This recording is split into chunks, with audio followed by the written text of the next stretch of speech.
Shalom and welcome to the Jewish Disability Services Together We Make an Impact podcast. I'm Adam. And I'm Rose. In today's episode, we're going to be talking about emergency preparedness in the disability rights movement. Our guests are three wonderful advocates who I'm lucky to call friends. And one thing that's pretty interesting about today's episode is sometimes our guests have some difficulty producing their words as a result of their disability. And we wanted to make sure that we made space on our platform for voices of all different types so that everyone's efforts can be included, especially because all of these advocates are so experienced and they have great knowledge to share. So we shouldn't let those barriers prevent us from getting their message to your ears. Thank you for listening, and I hope you enjoy the conversation. Can we just take a moment and have each of you guys introduce yourselves? How about we start with Millie, if you don't mind? Absolutely. Thanks so much, Rose. This is Millie Gonzalez. My pronouns are she, her, and ella. I am a disabled Hispanic plus-size female, and I am excited to be on today's podcast. So thank you for having me. I am board president for the Partnership for Inclusive Disaster Strategies. It is the only disability-led organization that's working to ensure the rights of people with disabilities are being taken into consideration before, during, and after emergencies and disasters. I'm also vice chair of a local center for independent living. I am board president of Spina Bifida Resource Network, an organization that works with people with spina bifida and other disabilities to ensure that we're living our best lives and having community spaces to be in with one another. And I am also the co-founder of the New Jersey Disability Collective and a member of the New Jersey Disability Action Committee. Those are just some of the main things that I'm involved in, but certainly disability advocacy runs through a lot of the work that I do. I love it. I love it. Thank you for being here today. Norm, can you tell us a little bit about yourself and some of what you do? Yeah, I'm Norm Smith. I am the co-founder of Project Freedom. Yeah, so Norm, I'm just going to repeat that for some of our listeners who might have some audio processing challenges. Norm Smith is the co-founder of Project Freedom, which you all should look up. It's a wonderful, inclusive living community. And what else, Norm? And I am the best chair of the statewide independent living council. Yes, and he's a past chair of the statewide Independent Living Council. And I've been involved with emergency preparedness since 1999. And Norm has been involved in emergency preparedness since 1999. A long time ago, probably longer than several of our listeners have been alive. Yeah.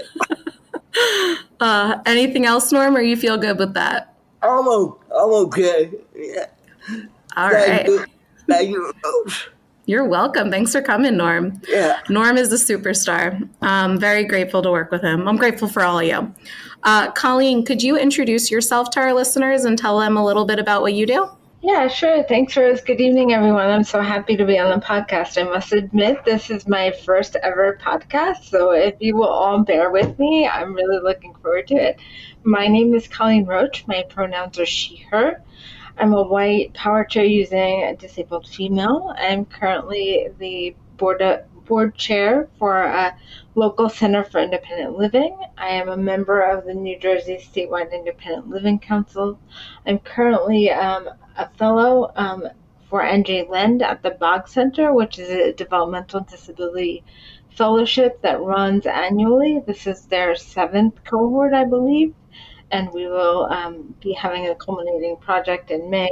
So hopefully maybe some of your listeners will hear about some of the work that the Bog Center does for developmental disabilities in the future.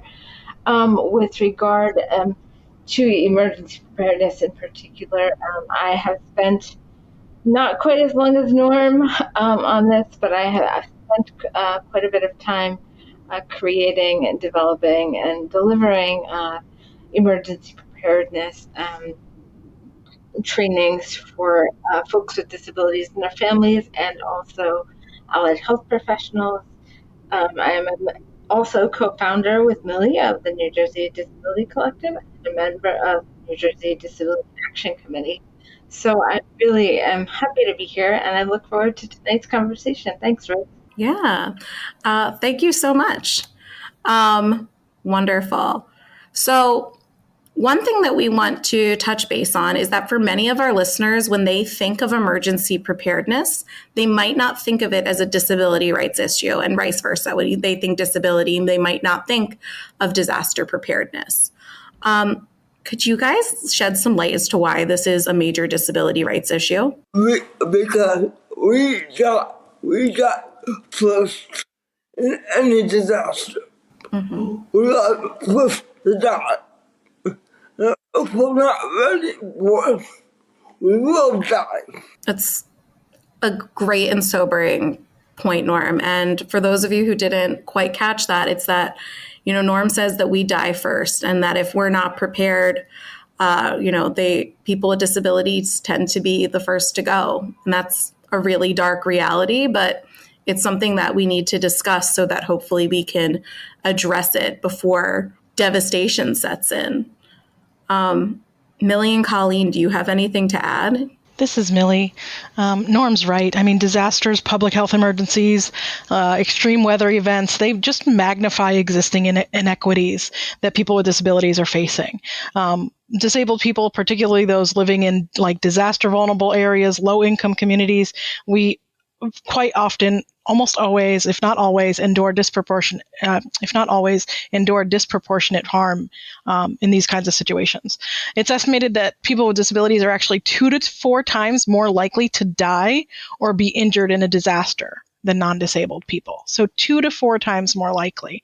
And that number is really likely to rise as extreme weather events are striking harder and with greater frequency than they have been in the past. Yeah, and Millie, if I can, and Norm, if I can, just to echo on what you've said, we're definitely those of us with disabilities and developmental disabilities in particular are often the most highly impacted by disasters. And when we're talking about disasters today, I think it's really important to remind listeners to reframe what you think about as a disaster. The first things that come to mind for everybody are the hurricanes, the fires, the droughts, the blizzards. But for communities that are dealing with poverty and a variety of obstacles, things like power outages, things like transportation interruptions also can constitute emergencies for folks. So when we say that disasters are a disability issue, this is why, because some things that folks without disabilities would be able to navigate without challenge, we really struggle with any kind of mass event that changes the way in which we live our day-to-day lives. And it's also really important to remind folks that people with disabilities, we are 1 in 4. So really any issue that you ever talk about around your dinner table or in the chat room during a podcast, whatever, all issues are disability issues because we represent 67 million people in this country. So Rose, thank you for kind of expanding this idea of how things are interconnected to disability. I think this podcast will go a long way. I think you're just beginning, but I think you guys will go a long way into really weaving that thread of how disability penetrate every level of society. And we can have really candid discussions about why that is and why we need everybody's support to make sure there's equity throughout. Amen. Thank you, Colleen. And I'm really grateful to have such wonderful partners such as you guys to help really shed light onto these situations.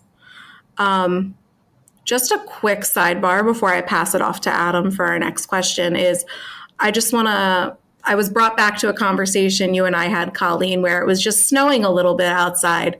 And I was like, it's going to stink driving to work tomorrow. I'm going to have to wear my boots or whatnot. And you were like, yeah, I need to be prepared to not leave my house for 3 days. And I think it's those sobering realities that are we are not all the same when it comes to how a little bit of snow treats us. And, increasing awareness on that is the only way that we can help each other get through what comes our way. Right. And I mean, I think, Rose, you're so right. You're thinking about the boots in the car. And, I'm somebody with a developmental disability that relies on a bunch of people to help me do my basic activities of daily life. So coordinating that on a good day is challenging. But when snow, right, Norm? Yeah. They may or may not show up, who knows?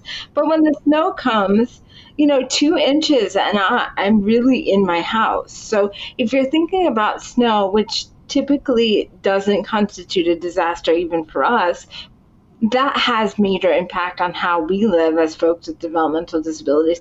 When you bring in something like a disaster that impacts communities for weeks in major ways, we are so much more highly impacted than our non-disabled peers.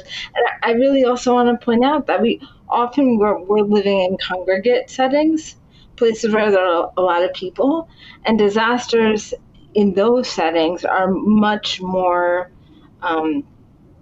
they're felt at a higher proportion, and really all, as Millie had mentioned earlier, all of the impact of disaster that you hear about in the news is amplified by a factor of 4. During COVID, where were most of the deaths?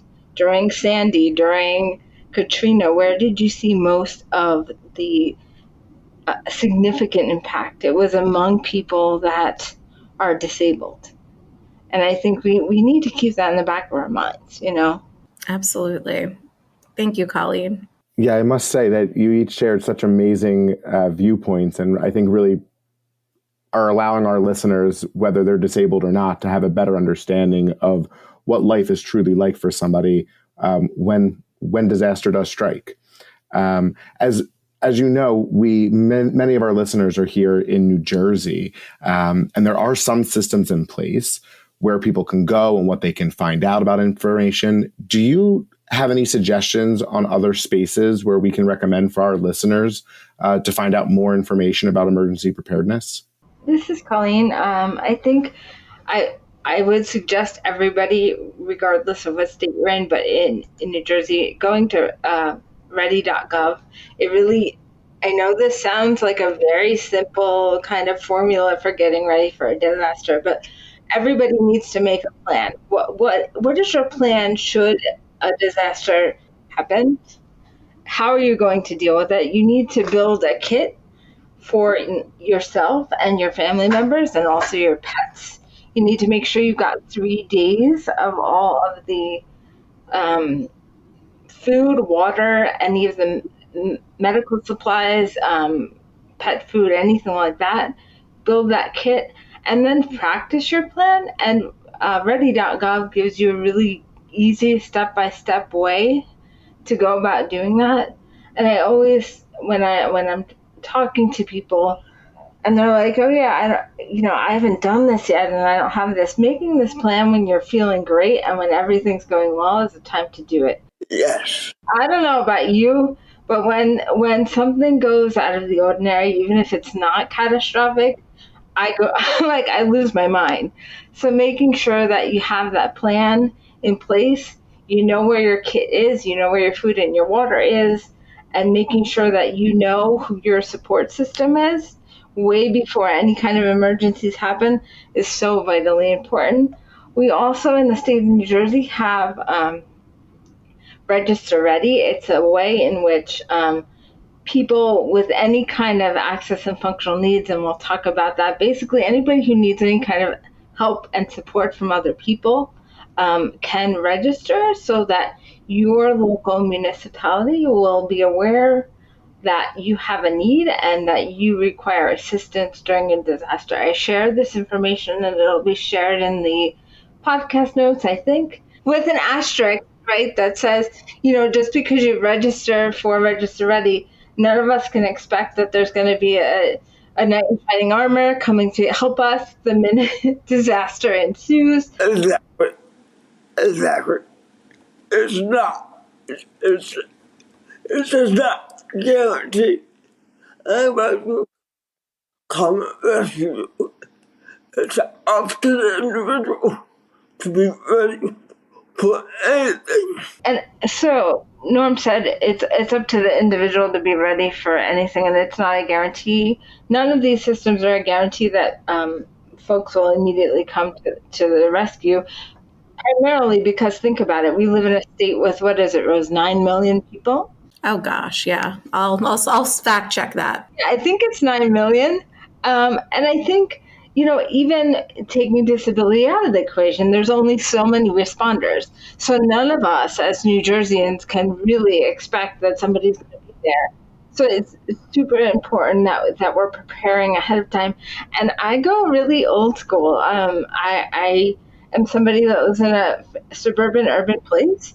And one of the ways in which I've prepared myself is to get to know there's a firehouse down the street, literally. I know those people. I know their names. They know where I am. And they know some of what my needs are. And to maintain those relationships, even if it's just to be like, hey, how are you? Is so important. And to become active in your community, whether it's yourself as somebody with a disability or a family member of somebody with a disability, making sure that you're growing community connections and natural support of some type is probably my biggest piece of advice that I can give for people getting ready. We do have a variety of core advisory groups and coordinators throughout the state, but again, I think Millie might be able to speak to this, or Norm. Their capacity to help each of us individually, is strained. And I think we'll talk about that a little bit later about some things that we might be able to do to rectify the strain on the system.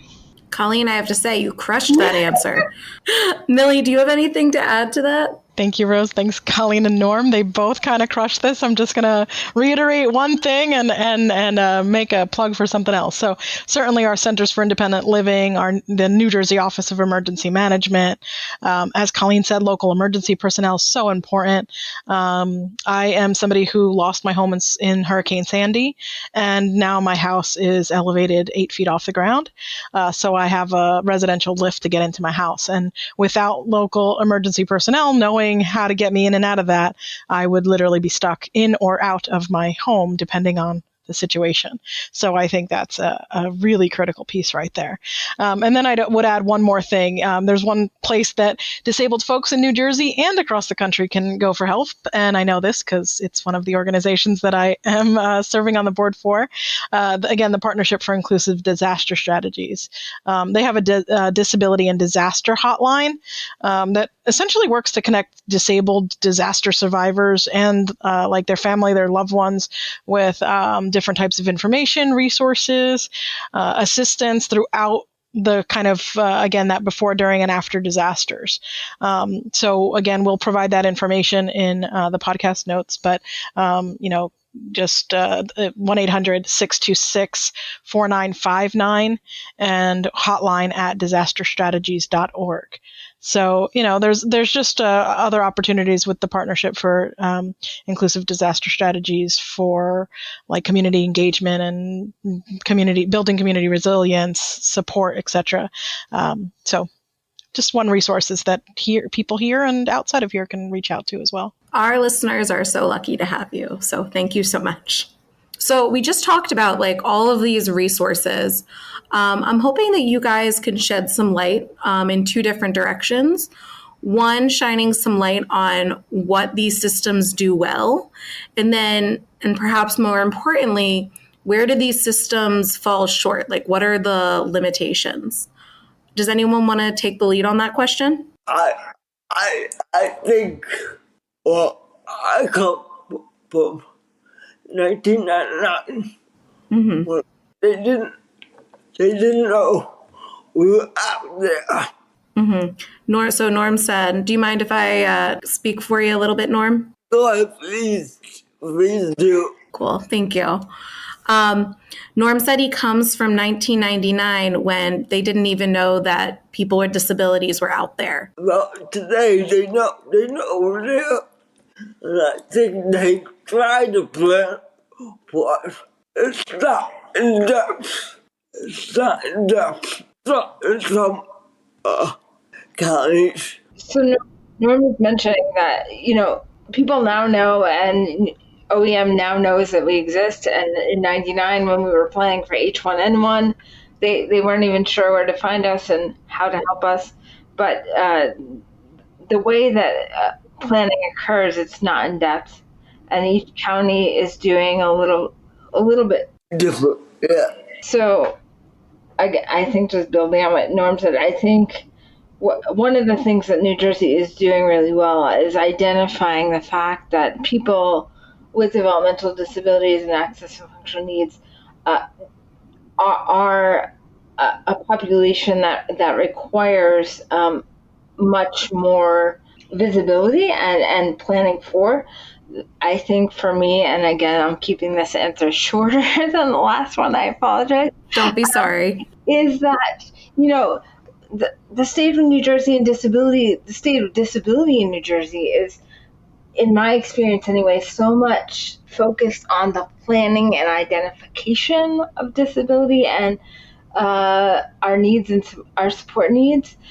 The implementation, and here's a public health disaster word, and operationalization of that knowledge is kind of where we fall short. I think we've done a really great job as a state to identify the barriers to accessing life-saving support during a disaster. How do we access those shelters? How do we actively communicate with everybody, including those with developmental disabilities and other disabilities? Are we communicating in plain language? Is our materials understandable? Can people get to the shelters and the various services that are needed before, during, and after a disaster? And I think, not to rock the boat too much, but I think it's really important for people with developmental disabilities and their families to be included on a more widespread basis in the planning of supports and services as we look forward to the next disaster. As we about tabletop exercises, who are you including in your training? Who are you including in those conversations about how you're going to manage that next media blitz that you're doing to make sure that people in your municipality are safe? If the voices of disabled folks are not present at that table, the result will be that they will have a much more difficult time surviving disasters. Even participate in a drill. Say it one more time. Participate in an exercise. Yeah, even in the exercises. I've been involved in many exercises, and they're not real. They're not real. So Norm has been involved in many exercises for disaster preparedness, which are not real. And they need real people with disabilities to be there, to have real issues. I appreciate that, because I think something that we hear a lot, especially in like diversity, equity, and inclusion spaces, is like the notion of a seat at the table. But I think a lot of our community members don't know that this is a table that they need a seat at. So I hope, one thing from this podcast is that more people are aware that these exercises and these planning committees exist and that they can ask to be a part of it, and hopefully we'll get, this content in front of some people who organize those tables so that they can seek out additional participants so that, those efforts are much more effective. I was asked to be an exercise. I got to exercise. I could not get in the building. Yeah. Norm said I was asked to be part of an exercise. I got to the exercise location and I couldn't get into the building. Yeah. But we laugh and it is funny, but I echo the same thing. Just before the pandemic, I was invited to be part of an exercise that happened on a train where there would be a faux derailment. And, the response of the folks that are actively involved in the drill, it's alarming, because even in the drill situation where the stakes are much lower than if it was an actual emergency, there's still a lot of struggling that goes on. And I think it's really important, like, when you're doing those post activity debriefs, to not let those valuable insights go. Because the reality is nobody's going to be perfect, and I don't think we as a developmentally disabled community expect perfection. But if systems are constantly experiencing barriers, okay, let's note that.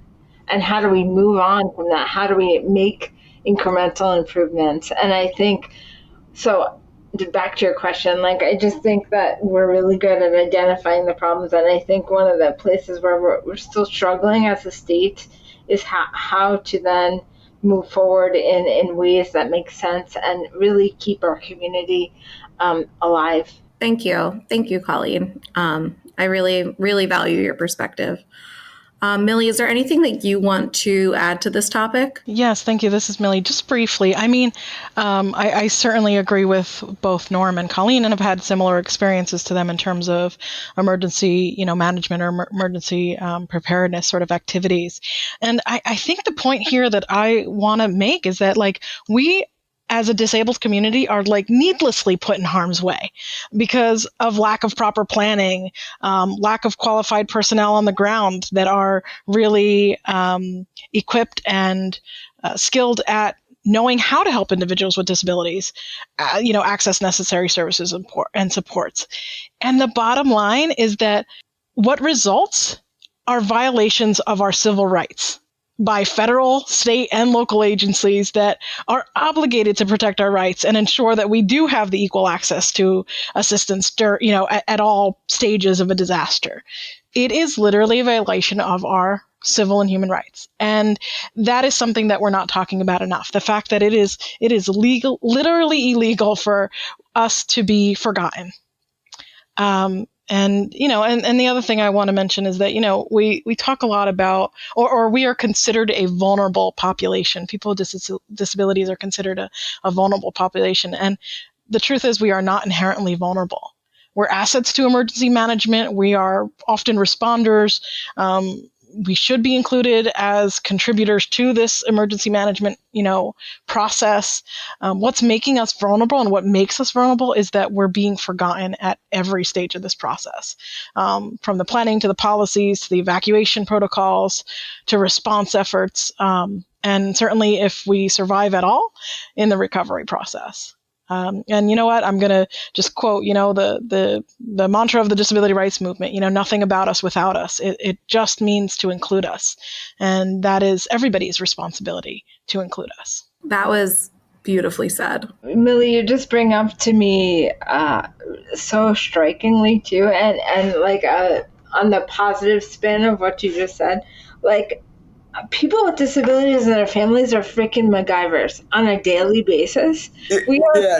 We are problem solving on a shoestring budget. How do we make things accessible? How do we communicate clearly? How do we get our needs met? Like, with bubble gum and, like, duct tape every single day. And I think throughout our community, that's what helps us be who we are. And I just want to encourage the listeners, think about if you take the chance, the bold chance to include folks with disabilities and their families, in your efforts when you're doing this work or when you're thinking about this work. Yes, we may bring perspectives that you've never heard or need to learn more about, or go research, go Google for your own. But you may also be really surprised at some of the out of the box solutions and brilliance that our community can bring to these tables. And I think it's really valuable because, a lot of times it's not something that costs a lot of money. It's not something that requires a lot of, like, extra brain cells. It's just, oh, wait, I never thought of that. And here's a really simple solution to make sure that Millie and Norm and Colleen can have access to clean drinking water next week. You know what I mean? I have to agree with Colleen. I have backup plans for backup plans for backup plans. Yeah, just in case everyday life. I need to have backup for everything I do. We're natural preparedness experts, whether we want to be or not. If you've got a backup plan for the backup plan for the backup plan. Yeah. And I think a lot of people go through life. We live in New Jersey where life is really fast paced, and I don't think lots of people have redundancies there. It hasn't been my experience that a lot of people have so many backup plans to make sure that they and their loved ones are as safe as possible. But I think in our disability community, I see it all the time. And like we learn from each other. Like I hear from Norma Millie, like, oh, I got this thing. It's working really great. It's a grabber, it's a reacher. I can use it for this, that, or the other thing. Or I saw this in the store, and it'd be really great, to open the cans when I don't have access to electricity or something, as simple as those things. Like, how are you going to feed yourself? Yeah. And I think that it's important for our voices to be heard. And I think it's also important for us not only to be heard, but to be viewed and compensated as experts when we're doing the work. Because there's parity of experience between us and any planner, because we have the lived experience and we can tell you what works and what doesn't. Thank you, Colleen. I'm very grateful. And I think our listenership is really going to benefit from that understanding that being vulnerable doesn't mean that people are completely dependent or incompetent. It just means that there's extra help that's needed. You guys did a really wonderful job of laying out, all of these shortcomings in these systems. Is there anything going on locally in New Jersey that you're aware of that might work to address these gaps? There is legislation. Yeah, there's legislation. I do have those numbers. Do you want me to read it out loud, or Millie or Colleen, do you want to step in for this? Sure, this is Millie. I can step in. Thank you.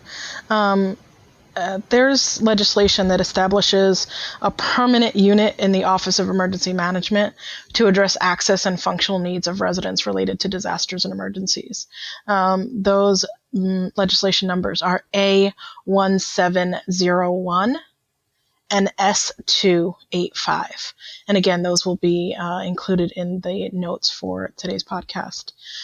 Essentially, this legislation is designed to strengthen and increase funding for access and functional needs coordinators, and adds structural support by adding full-time personnel who are dedicated to supporting people with disabilities and access and functional needs at the state level, as opposed to what we have right now, which is one part-time person who is whose contract needs to be reviewed annually. Wait, Millie, I gotta repeat it for the people in the back. You just said one person?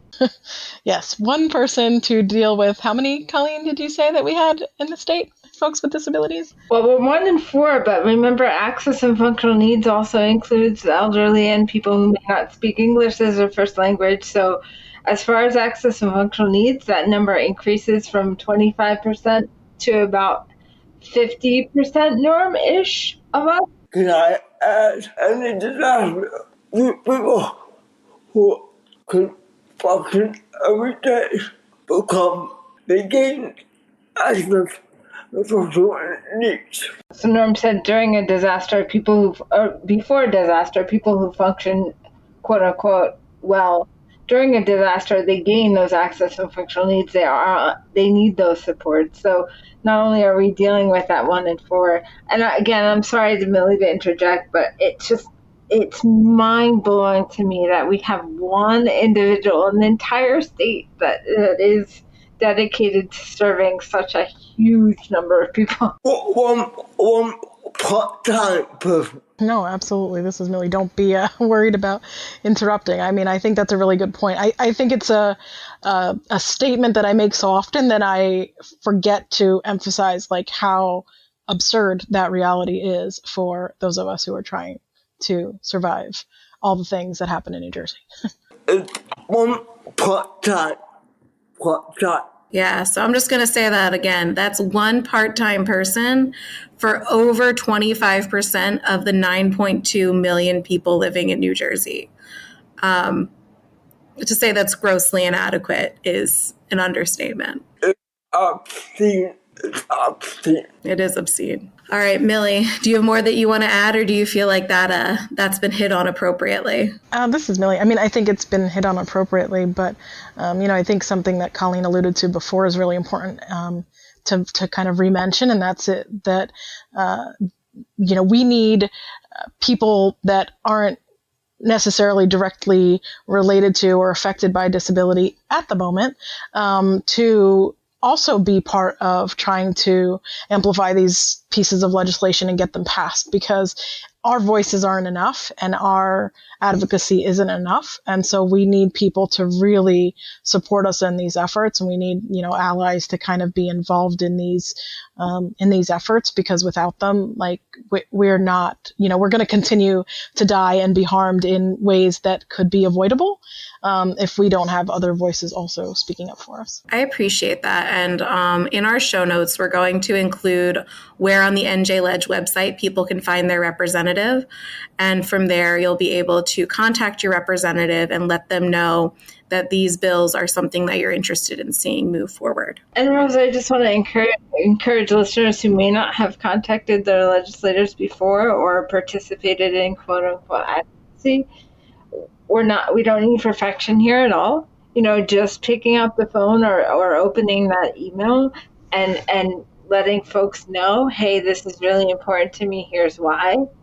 It goes so far. And these bills are in committees, but our elected officials don't know what's important to us en masse unless we tell them.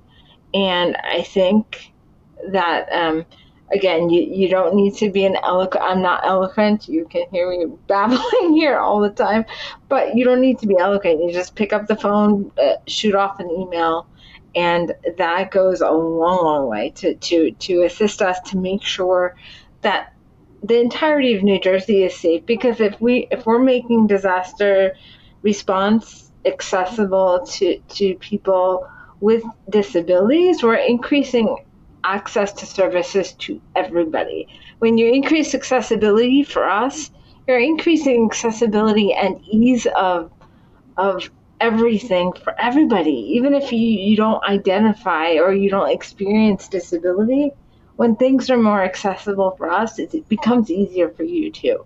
Just as an example, just to help some of our listeners visualize this, curb cuts are put in place for people with wheelchairs, but I think every single person has benefited from a curb cut, be it for a stroller or a piece of luggage or a cart that they're pulling.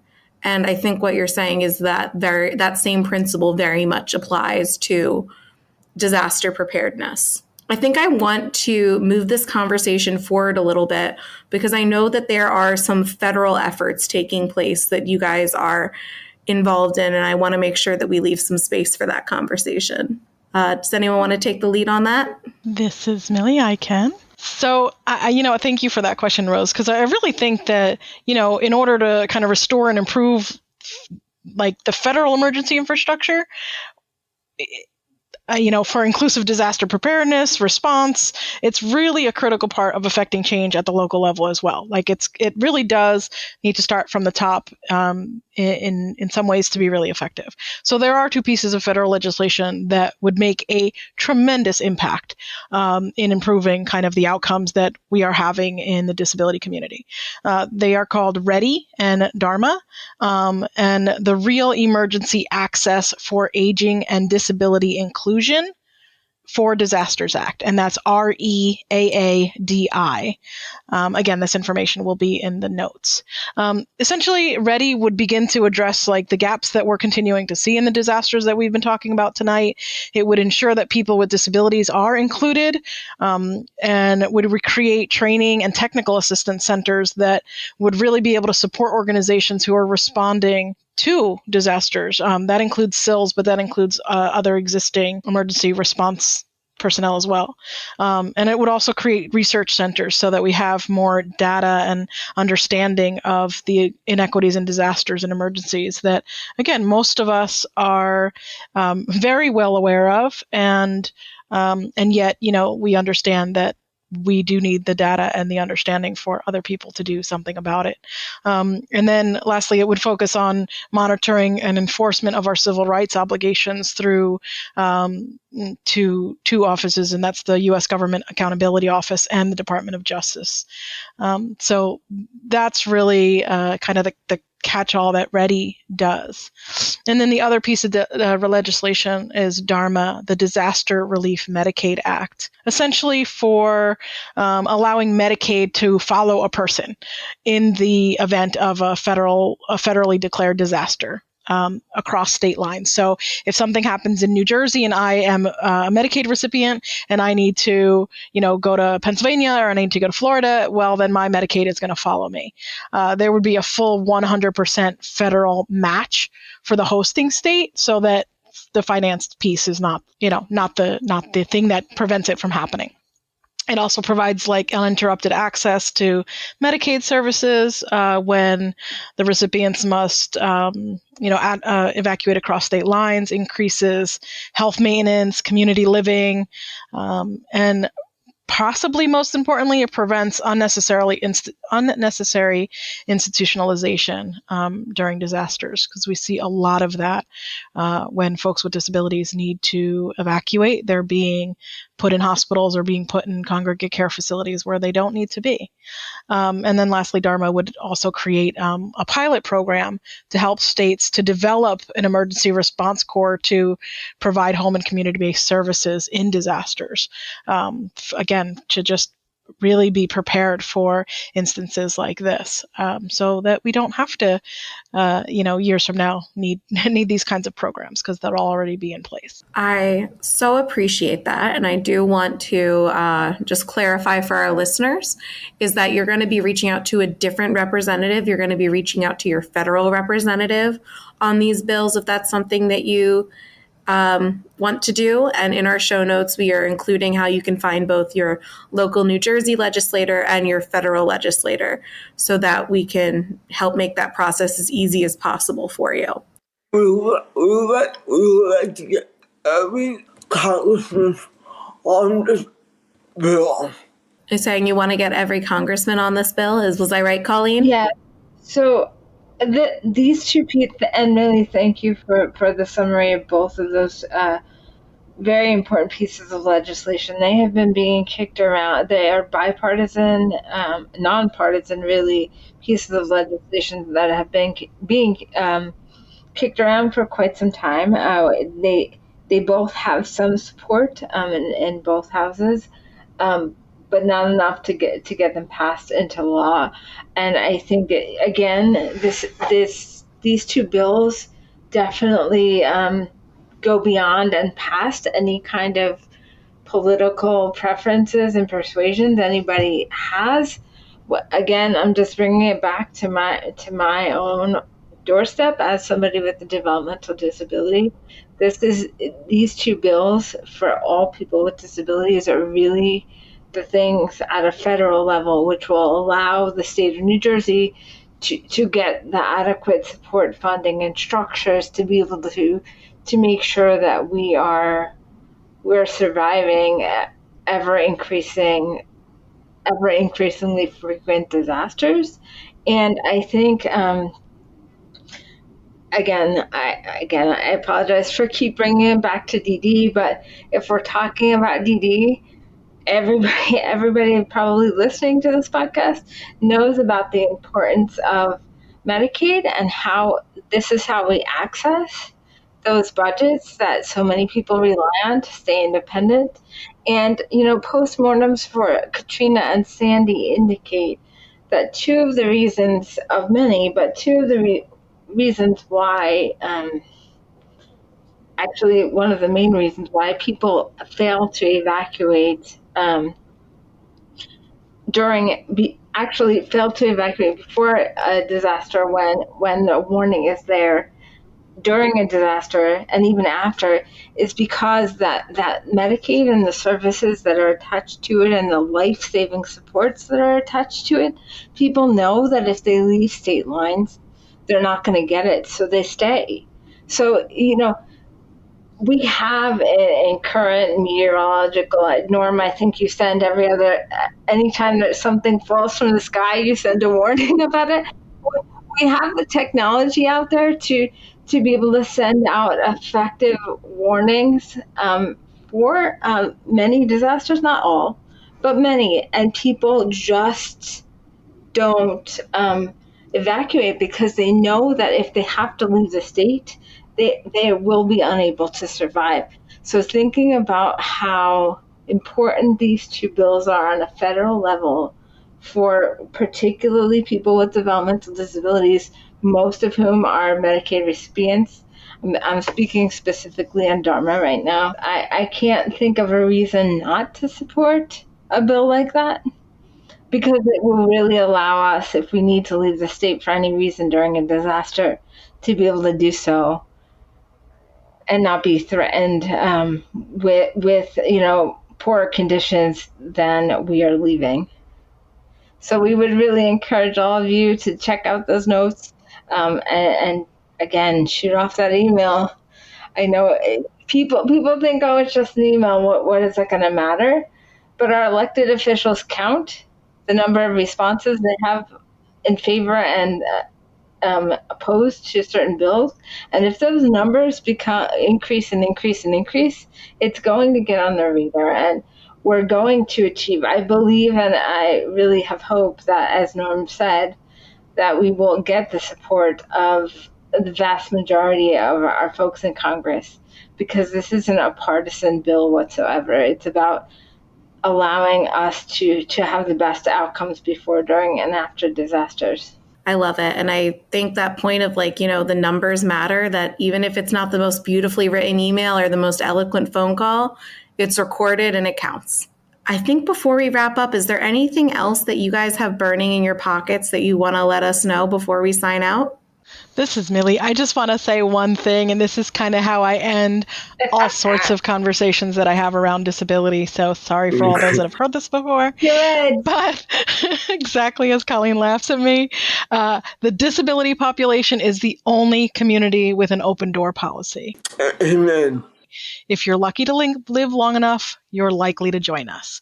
So you might as well start working on all of these things right now, because they're going to benefit you eventually. What a queen, Millie. What a great way to end it. Okay. Thank you guys so much for joining us. I really appreciate what you all have added to this conversation, and I really believe our communities are better for all the work that you do and the time you've given us tonight. We truly thank you all so much for your insight. Thank you. Thanks for having us. Amazing. Well, Rose and I thank everyone for listening to the Jewish Disability Services Together We Make an Impact podcast. We hope you'll continue to follow our conversations. And this episode of the JDS Together We Make an Impact podcast was made possible by our sponsor, the Jewish Community Foundation. We thank you for your commitment to making an impact in the disability community.